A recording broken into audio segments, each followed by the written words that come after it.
پر جب کوئی مصیبت واقع ہوتی ہے تو کہتے ہیں کہ ہم اللہ ہی کا مال ہیں اور اسی کی طرف لوٹ کر جانے والے ہیں۔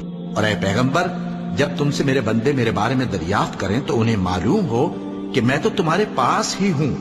جب کوئی پکارنے والا مجھے پکارتا ہے تو میں اس کی دعا قبول کرتا ہوں، تو ان کو چاہیے کہ میرے حکموں کو مانیں اور مجھ پر ایمان رکھیں تاکہ نیک رستہ پائیں۔ اس وقت تم میں سے دو جماعتوں نے جی چھوڑ دینا چاہا، مگر اللہ ان کا مددگار تھا، اور مومنوں کو تو اللہ ہی پر بھروسہ کرنا چاہیے۔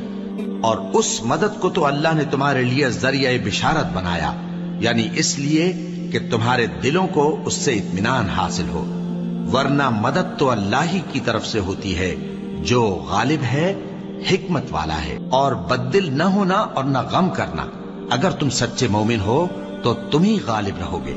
یہ تمہارے مددگار نہیں